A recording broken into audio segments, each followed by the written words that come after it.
Meus queridos irmãos,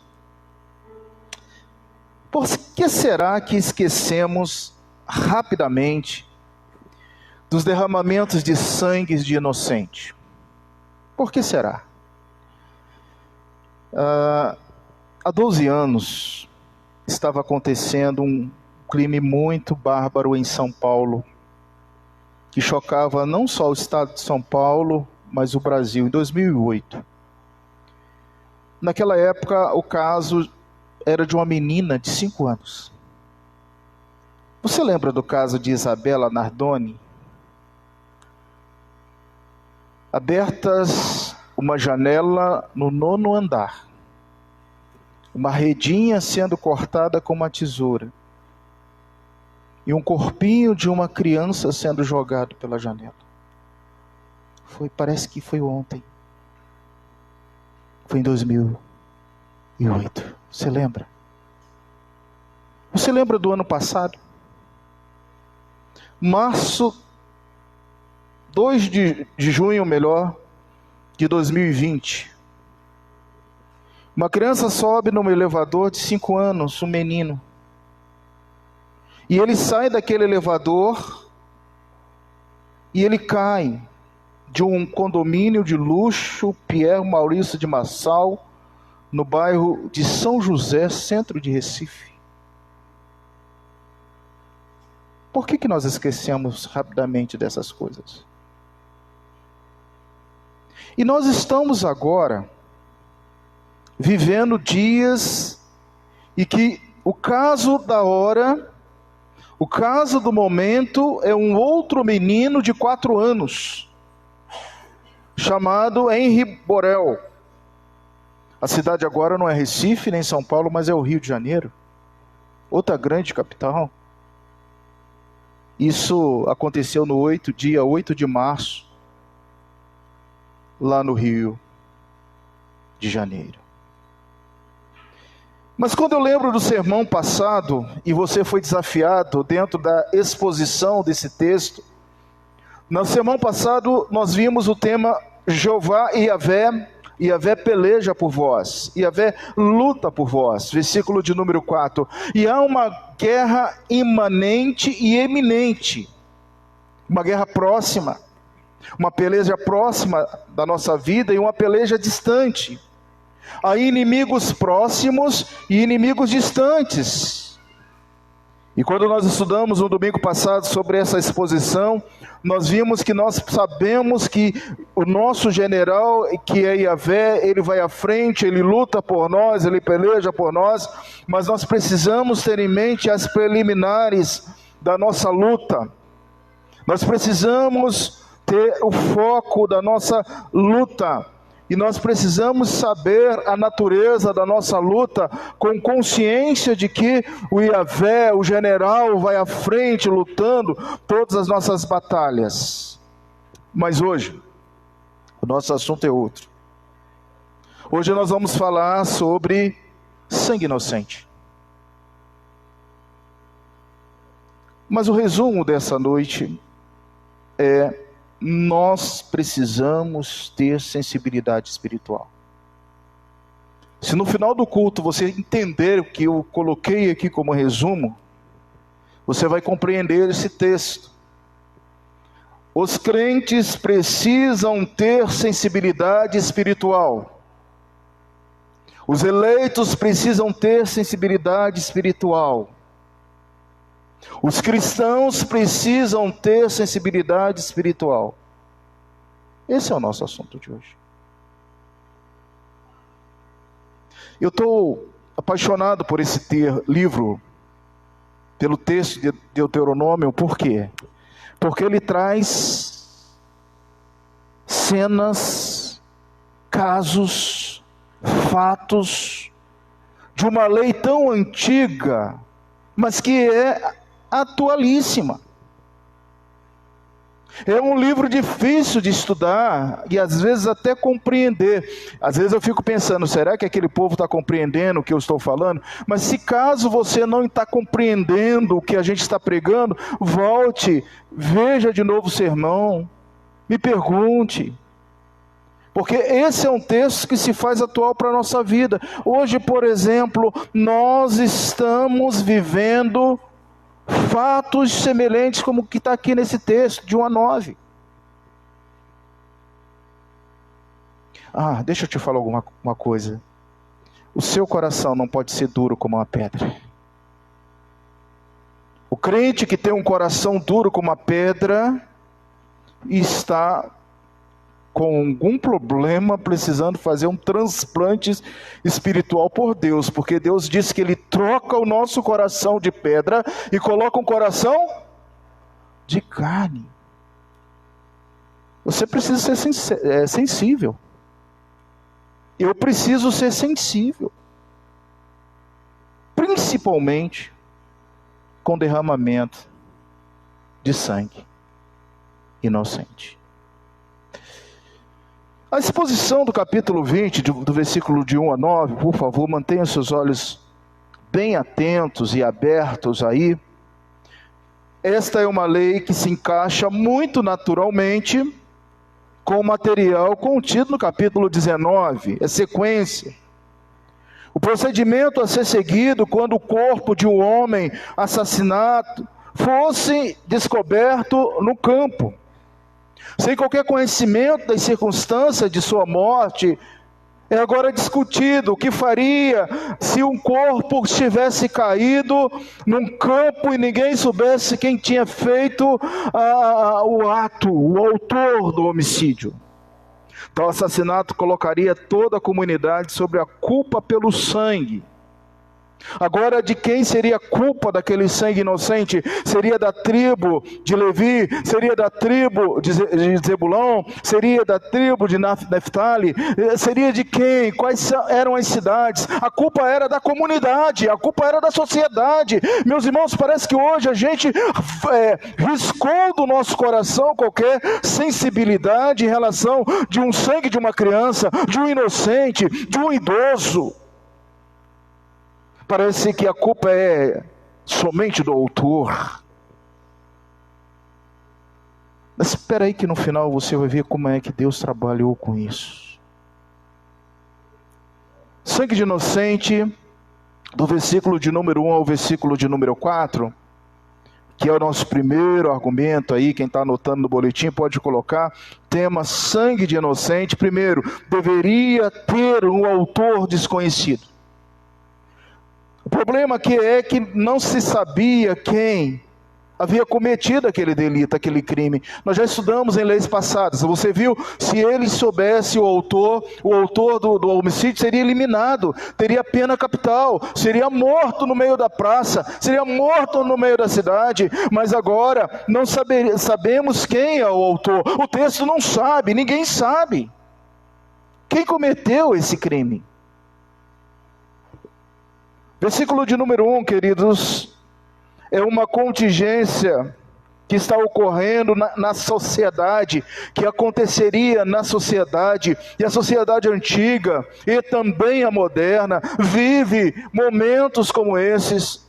A cada instante nós assistimos uma notícia crimes, uma divulgação, uma manchete de um sangue de alguém inocente que morreu. Todavia, amados, enquanto a sociedade moderna não se perturba com essas questões mais, como sendo profanação, ou até mesmo expiação, as sociedades antigas, muitas vezes se perturbavam até encontrar o autor do homicídio. O problema é bem antigo. De igual forma, havia um ritual a ser praticado nessas ocasiões.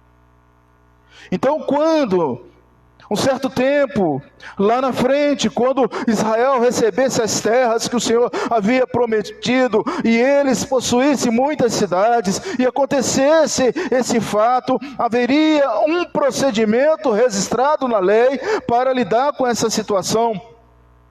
Versículo de número 2, agora você tem as autoridades.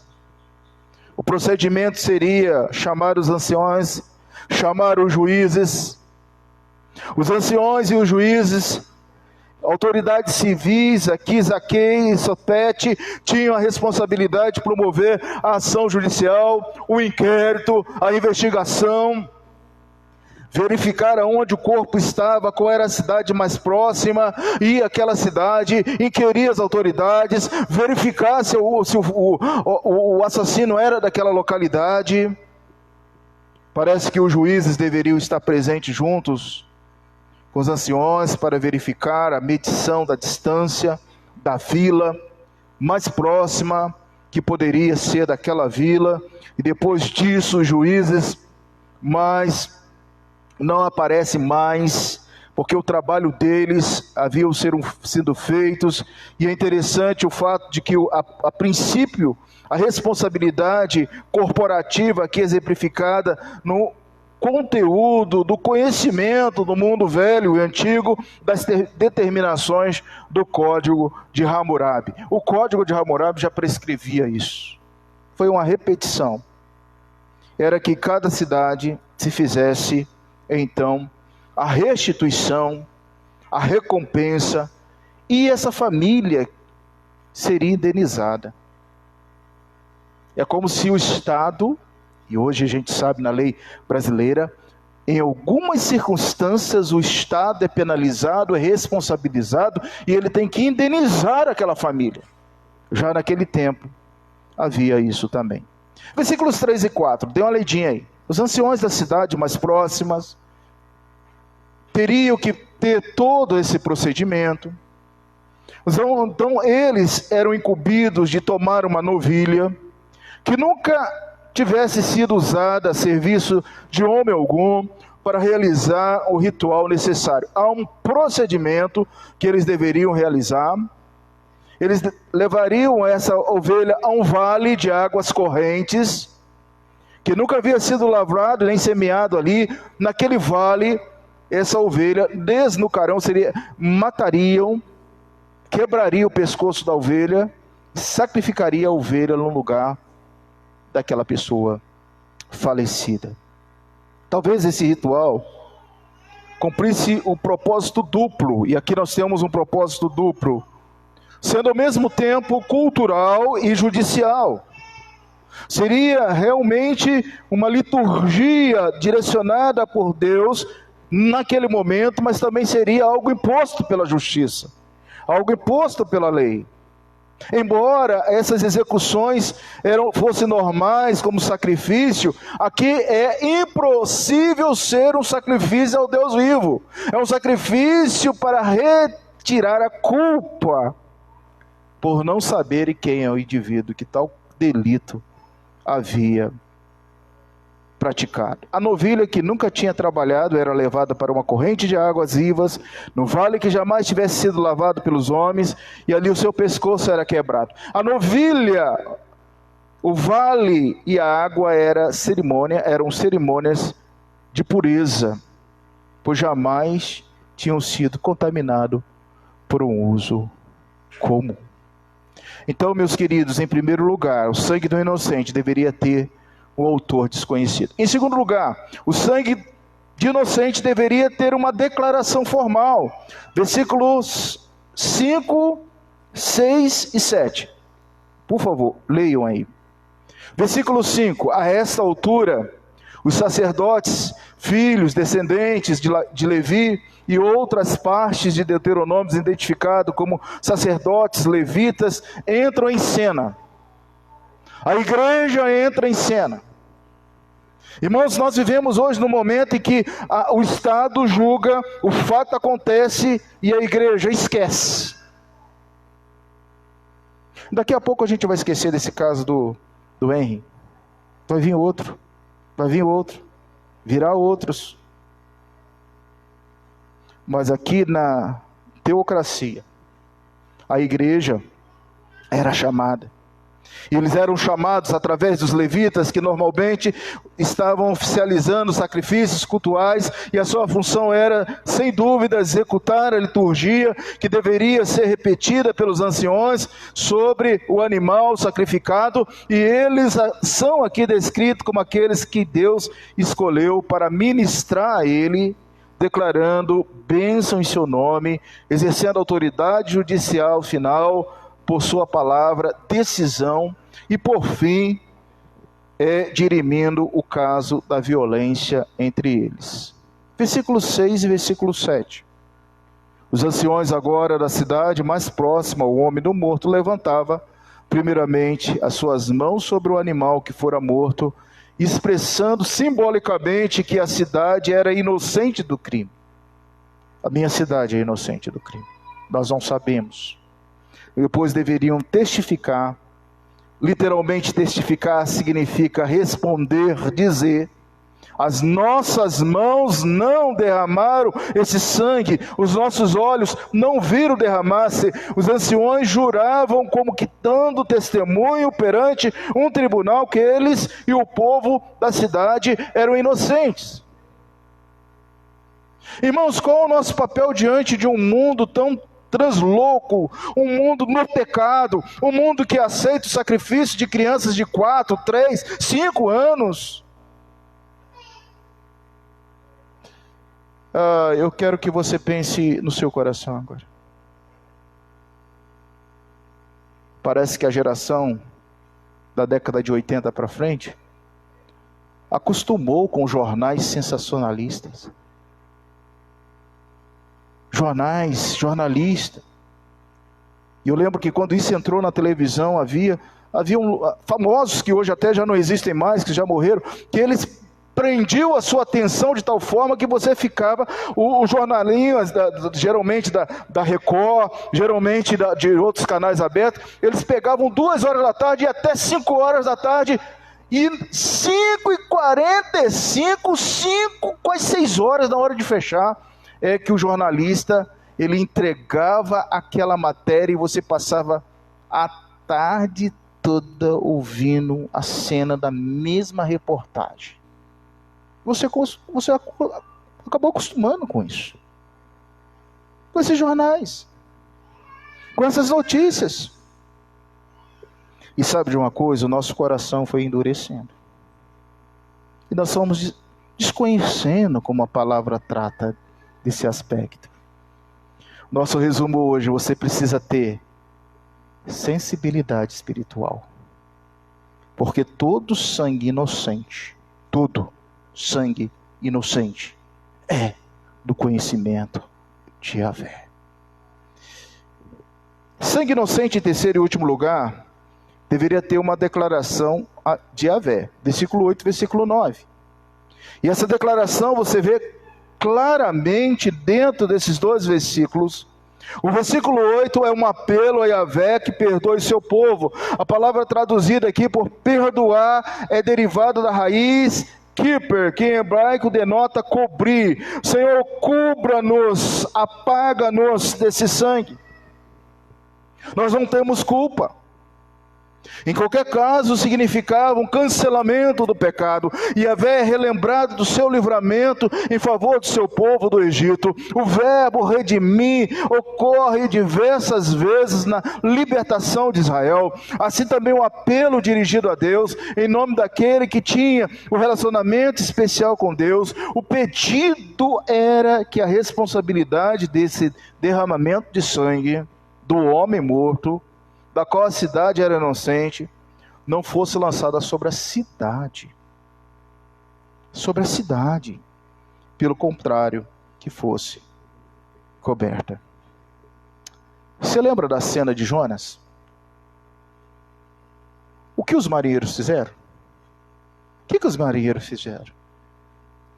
Eles começaram a jogar no alto mar as bagagens, as malas, o peso do navio. O navio ia afundar. E de repente eles acharam alguém dormindo no porão do navio. E os marinheiros, as pessoas daquele navio dizem assim: acorda, homem, vai orar, porque nós estamos morrendo. Nós estamos aqui morrendo e você está dormindo nesse covés. Que história é essa? Jonas disse assim: eu sou culpado. Me lance no mar, que esse vento vai passar e vocês não vão morrer. O que os marinheiros e aquela tripulação eles fizeram, irmãos? Senhor, que não eram nem do vínculo da igreja. Mas eles oraram e disseram assim: que o sangue desse homem não recaia sobre nós. Havia esse senso profundo mesmo na comunidade que não era a comunidade de Deus, o povo de Deus.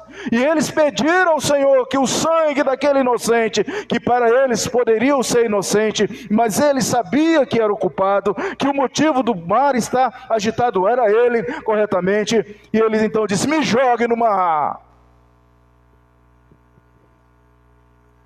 Verso 9, queridos.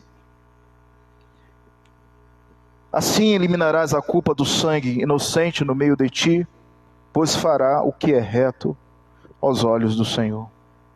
Israel se purificaria da responsabilidade e da mancha do assassino. Capítulo 19, verso 19, se você voltar os olhos aqui, ó, quando te sitiares, 19, far-lhe-eis como cuidou fazer o seu irmão, e assim terminará o mal do meio de ti. Fazer isso é reto e assar aos olhos de Yahvé. A forma utilizada é eliminarás. Ocorrerá diversas vezes em Deuteronômio essa citação. Este ritual dificilmente seria um sacrifício de expiação, pois o sangue não era aspergido segundo os padrões ritualísticos do culto a Deus. O sangue dessa novilha que ali estava. O ritual mostra que possivelmente o assassino não poderia ser encontrado. Eles não sabiam quem, e não ia encontrar esse assassino. Então, esse animal seria morto, como aquela pessoa foi morta. Esse ritual levantava a questão da culpa corporativa.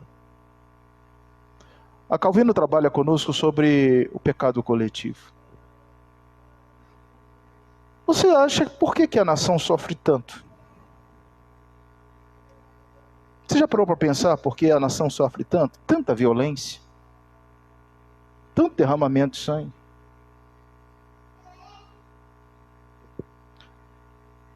Qual a nossa responsabilidade nos tempos odiernos em relação a esse assunto? Eu passei, queridos, pela nosso catecismo. A pergunta 46 do catecismo maior, ele diz assim: qual foi o estado de humilhação de Cristo? O aspecto da humilhação, do estado de humilhação de Cristo, e lá está, o estado de humilhação de Cristo foi aquela baixa condição na qual, por amor de nós, esvaziando-se de sua glória, ele tornou-se para si a forma de servo. Em sua concepção e nascimento, em sua vida e em sua morte. Depois de sua morte, até a ressurreição. Hoje nós estudamos a natureza de Cristo. 100% homem, 100% Deus. Jesus Cristo, ele foi aquele inocente que derramou o sangue por você, por mim, pela igreja, pela humanidade. E a Filipenses capítulo 2, 6, 8 diz: pois ele, subsistindo em forma de Deus, não julgou com usurpação ser igual a Deus. Pelo contrário, antes a si mesmo se esvaziou, assumindo a forma de servo, tornando em semelhança de homens, reconhecido em figura humana, a si mesmo se humilhou, tornando-se obediente até a morte. E a morte de cruz. Eu não posso olhar para essa ovelha que vai ser sacrificada agora assim, não ver Cristo. Corações endurecidos, pessoas lutando, vivendo, sofrendo, sangue inocente sendo derramado. E paz, meu irmão, e a igreja insensível. Você, muitas vezes, insensível diante desses casos. 2 Coríntios 8, versículo 9: pois conheceis a graça de nosso Senhor Jesus Cristo, que sendo rico se fez pobre, por amor de vós, para que pela sua pobreza vos tornasse ricos. Gálatas 4, 4, vindo porém a plenitude do tempo, Deus enviou seu Filho, nascido de mulher, nascido sob a lei. Cristo, ele leva essa marca. Cristo, ele é o Cordeiro Pascual. Cristo, ele foi levado ao matadouro. Cristo, ele é entregue como essa ovelha que é inocente e leva sobre ele a sua culpa, a nossa culpa, o nosso mal, o nosso pecado. Mas, irmãos, o que essa passagem te ensinou hoje? De forma literal, o que essa passagem nos ensinou? Que o sangue de inocente deveria haver um autor desconhecido, que deveria haver uma declaração formal e que deveria haver um clamor a Yahvé. Dessas três colunas, desses três motivos, desses três argumentos apresentados aqui na força da lei, quais deles nós somos mais distantes? Quando não há um autor desconhecido, o clamor da justiça vai até tentar achar. Mas logo esquece, se não tiver uma repercussão, provavelmente é um caso arquivado. Mas há o clamor da justiça. Talvez o que esteja faltando para nós como povo de Deus hoje, como nação espiritual, é uma declaração formal e um clamor a Yahvé. A igreja colocar-se de joelho e orar, e suplicar, e dizer: Senhor, tenha compaixão da minha pátria, tenha compaixão da minha cidade, tenha compaixão do meu local onde eu vivo. Senhor, traga paz, amenize a guerra, resolva essas situações. Mas, meu irmão, a minha preocupação é com você que está aqui nessa noite. Você que é um servo, uma serva do Senhor, por favor, com muito jeitinho, eu não quero ser invasivo agora na sua mente, no seu coração, na sua forma de pensar, mas, por favor, como é que o irmão e a irmã olha esses crimes que acontecem contra os inocentes hoje? Como você ora? Os irmãos viveram recentemente isso aí que nós estamos falando. Graças a Deus foi resolvido, né? Parece que foi. Parece. Mas nós oramos e choramos. Nós acompanhamos a passeata, nós acompanhamos a dor, o sentimento de um jovem que foi ceifado. Mas, queridos, como é que vai ser o seu olhar a partir de agora? Os eleitos sabem que tudo isto são consequência de quê? Pecado. Sabe que somente através da justificação em Cristo é que pode aplacar a ira de Deus no grande juízo final, porque, meus queridos irmãos, se Deus se Yahvé, ele está preocupado com uma pessoa indigente, que ninguém conhece, você imagine esses casos que são públicos e notórios que para o país. Talvez você tenha vivido isso já na sua família. Eu lembro de um primo muito próximo à minha idade, lá no Rio de Janeiro, que foi sacrificado. A dor que trouxe para a família dos meus tios. Você tem que orar pela sua casa, porque ninguém está imune a isso, não.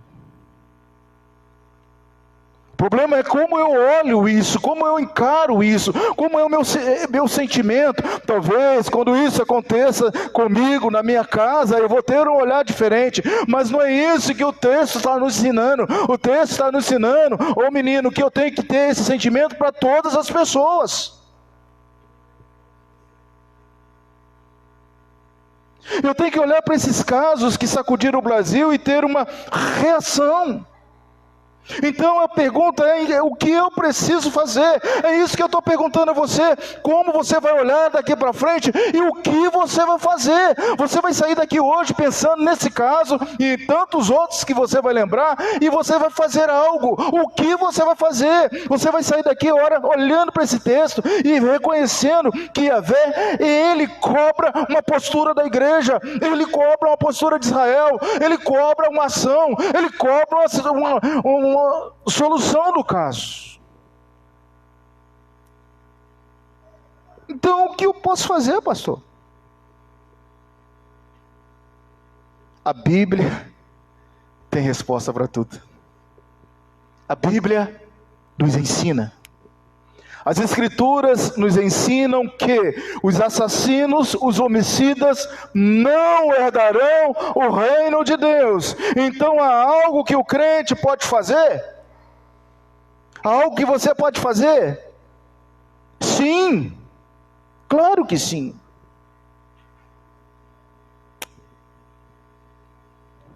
Bom,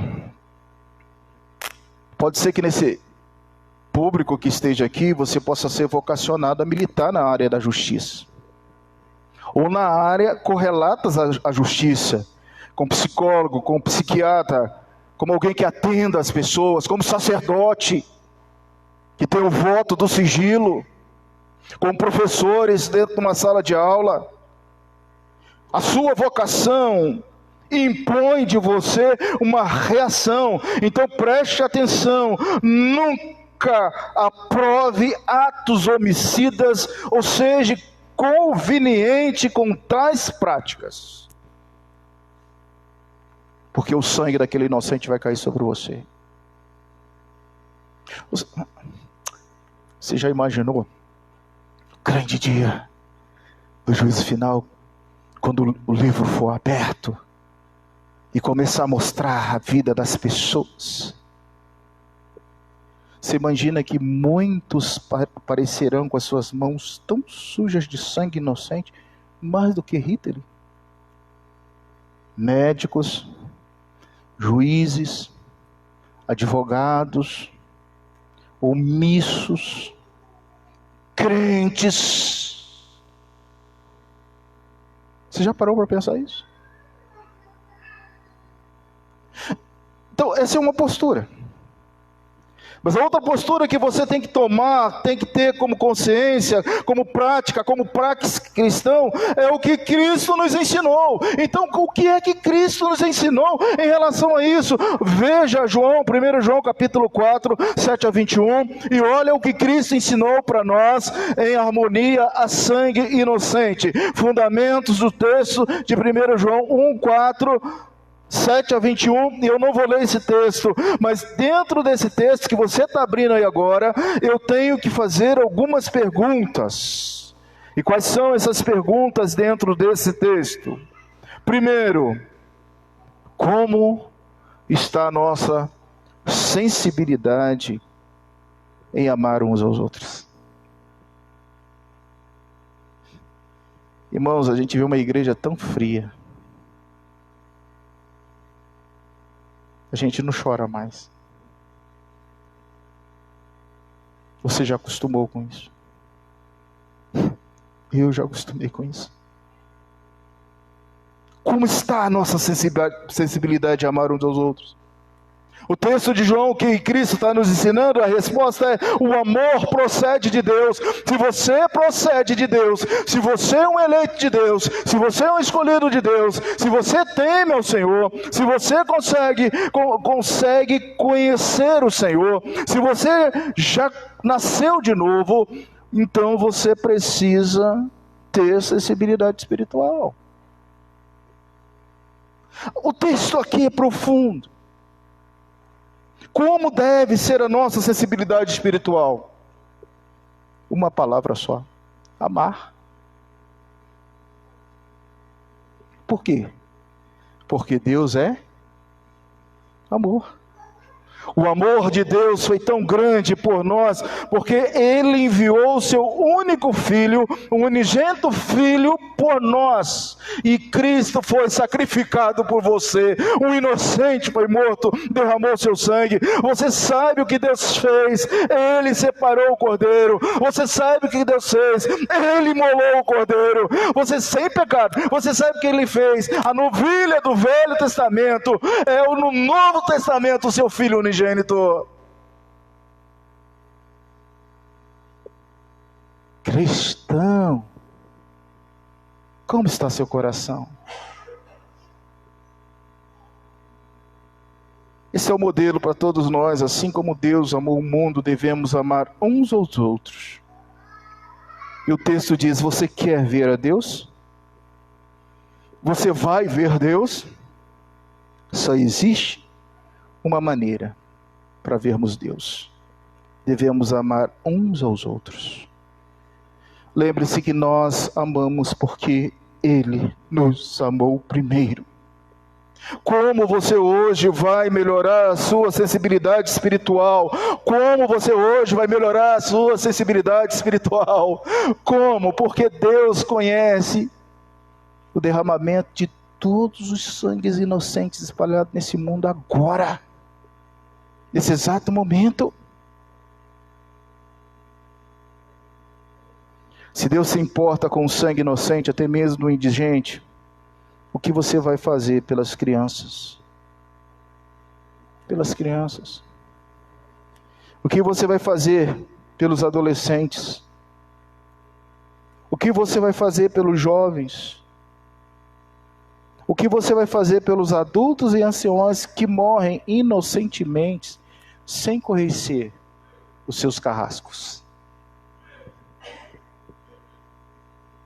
Eu tenho algumas sugestões, se você quiser anotar aí, se servir você faz. A primeira sugestão: que tal começar chorando por essas pessoas? Você já chorou com alguém que morreu?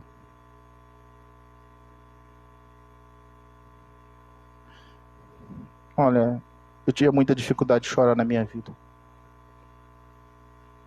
Até que um dia minha mãe trabalhou esse lado da minha vida e eu agradeço a Deus pela vida da minha mãe. Eu achava que eu, por ser crente, eu tinha que aguentar tudo. Tem homem que cresceu ouvindo falar assim: homem não chora. Tem pais que ensinam assim para os meninos: meninos, vocês não choram. Você vai começar a viver isso. Crente que é crente tem sensibilidade. Que tal você começar a chorar pelo caso do Henry?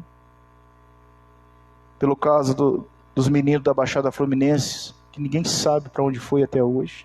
E nem está na mídia mais. Por causa fatos daqui. Do Distrito Federal, de Santa Maria. Da próxima vez que você vê derramamento de um sangue inocente, comece chorando por essas pessoas. Depois que você chorar por essas pessoas, ore a Yahvé. E declare do fundo do seu coração: Senhor Deus, eu não quero ser culpado desse sangue de inocente. Porque parece que essa lei era só para o Velho Testamento, queridos. Mas a Bíblia diz: se nós confessarmos os nossos pecados, se nós pedirmos ao Senhor perdão, Ele sara a nossa terra, Ele muda a situação, Ele aquece o coração do ímpio, Ele traz o ímpio para próximo da tua casa, por ser um filho querido, Ele transforma, Ele aplaca a ira de Deus, Ele tira aquele assassino e coloca no reino dos céus. Mas a igreja precisa fazer alguma coisa. Você precisa chorar e você precisa declarar: Senhor, tenha misericórdia, tenha compaixão. Terceira sugestão minha: ame o seu próximo. Não é amar só a sua família, não. Não é amar só quem está próximo de você, não. Ame Ame o seu próximo, pois assim nos ensinou Jesus. Deus é amor, e esse é o dever da sua confissão diante de Deus. Se Deus te amou, você ame o semelhante, e é digno da gente amar e ter compaixão desse pai agora que está lutando para que o caso seja resolvido.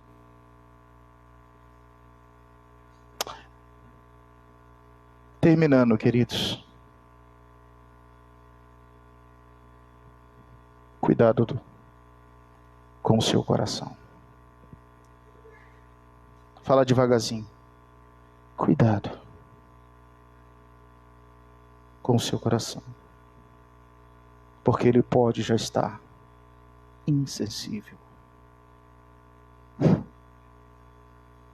Quando na terra que te der o Senhor teu Deus possuí-la e alguém morto, eu sei quem cometeu aquele delito. Vamos orar? Bora o pessoal do piano, da música. Hoje nós estamos sem violão, conseguiu arrumar? Não, né? Vamos no piano. Eu gostaria que você aproveitasse esse momento para orar por essa família do Henry. Você pode orar. Como é que chama a família lá do rapaz que foi morto?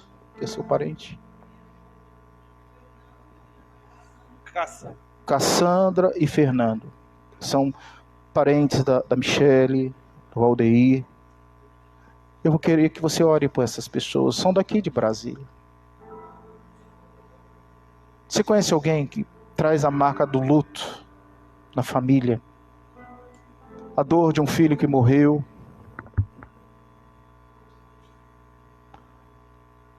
Vamos ficar em pé, queridos, para orar. Se você quiser se ajoelhar, pode se ajoelhar. Fique à vontade. Isso é sério. A lei manda que a gente tenha sensibilidade espiritual, porque Jesus morreu por mim e por você. Esse foi o inocente sacrificado por todos nós. E nessa noite, peça: Senhor, coloca em mim um coração sensível. Senhor, eu passei agora pelos IMLs desse país. Quantos estão nos IMLs desse país que ninguém sabe? Eram pessoas indigentes, estão ali, vão ser enterradas sem a família saber. Quantos estão sofrendo? E você pode orar: Senhor, visite, vai lá, conforta, Senhor, não impute esse sangue sobre nós, Senhor. Oh Deus,